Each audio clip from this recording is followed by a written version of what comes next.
One of your greatest fears is that it will work. One of my greatest fears is that it will work. And it's really interesting to hear people say, is this the line? Is this too much? This is violent racism. And I don't care if it's being used to distract from Epstein. I don't care if it's being used to get out the 2020 vote. It is violent. It is dangerous. It needs to be called out. It doesn't need to be normalized or excused. I really think that this is a moment in time where if this is not stopped, this will become America. This is the president, whether you like it or not. He speaks for us all. And he is shouting racism from the rooftops, and there's an entire party behind him who is silent. And the idea that these people are fearful, they don't know what fear is. Fear is waking up in America, the country that you were born and raised in, and knowing that when you go out on the street, people are going to start yelling, go back to your country, possibly face violence because the president is inciting it. And I don't think these people are fearful. I don't think they're cowardly. I think they're complicit and they're racist. Because if you're not racist, you speak up in this moment.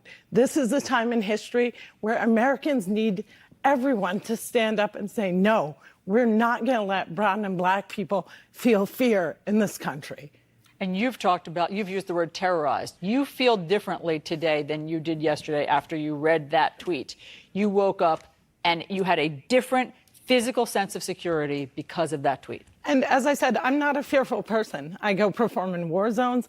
I was a Muslim American living in New Jersey post 9/11, and I have never felt as terrorized as I do right now as a disabled person, as a woman of color, and especially as a Muslim who constantly has a president saying we don't belong, who posts snuff videos, who is not held to any standard that any other person employed or on social media is held to. The president posted a snuff video of killing Muslims? He posted a video where he claimed Muslims were killing people, and they showed the actual killing, and it turned out to be a fake video from Britain First, who had been banned in their own country, and that was being amplified by this man.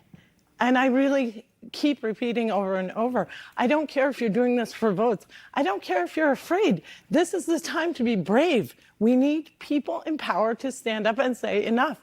And I don't want to pile on Nancy Pelosi, Speaker Pelosi. Why are you using xenophobic? Nobody knows what xenophobic is. Call it what it is. Violent, dangerous hate speech and racism. You know, Amanda Carpenter, Tim Alberta has this new book this week out, American Carnage, which talks about the Trump takeover of the Republican Party. Is this confirmation that the operation is complete? Yes, but also a continuation of it. I think that when Trump posts these controversial things, he's posing more loyalty tests to his troops. Who's going to go out and defend me, right? Like, he likes to see who says nice things about him on television. And let me tell you, President Trump, you keep saying these things, you're going to get terrible people defending you. Only the misfits, only the dregs. You will not have the best people. You will have the worst. But I want to follow up on something that was said earlier about Republicans being brave, anyone being brave. It doesn't take that much to say this is wrong. We're not asking you to put on a uniform and go fight terrorism. All you have to do is go on Twitter and say this is wrong. If people do that, people will feel safer. It's really the least you can do. It'll take 2 seconds. It's not that much effort. Get off your butt, get out of bed, get on your phone, post a tweet, say this is wrong, and come together on this. Amanda, such a great point. Is it in terms of bravery? I mean, that picking up your phone from your bed does not really rise to the level of courage that we normally associate with American bravery. So, Toulouse, you have your finger on the pulse of Congress. Will they say, will Republicans, will there be an outcry today?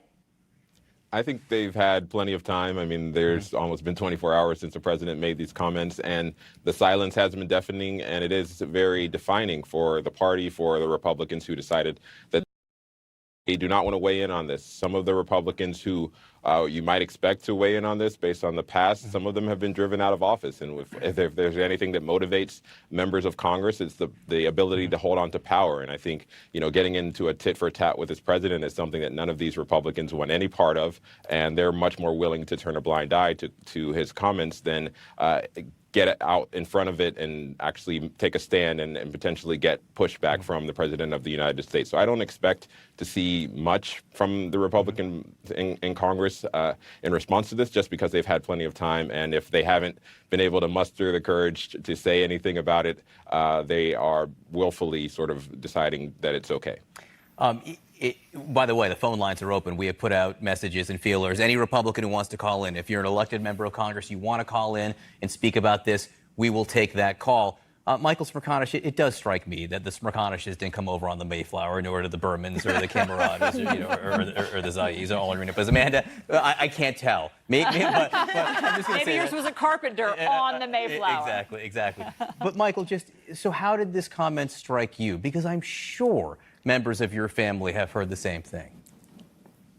It's so funny you bring this up, because when I first saw the tweets, I said, it's not about those four. It's not about the quote unquote squad. It's about all of us. It's about the melting pot of America. And you're absolutely right, John. In my case, a generation ago, maybe two, it would have been about the Austria-Hungarian Empire, modern-day Poland for my father's side of the family, and Montenegro in the former Yugoslavia for my mother's side of the family. It could have been said about us, too, and I think that's the biggest consideration of all. It's about all of us, not just four. I think that's a great point. This is a fundamental comment about what America is. Friends, thank you all for being with us here this morning. A great group of Americans. Absolutely. Thank you for that conversation. All right, the leader of one of America's biggest allies just spoke out to condemn the president's racist attack. This is from a different country, not from one half of Congress. So will the president pay a price for this?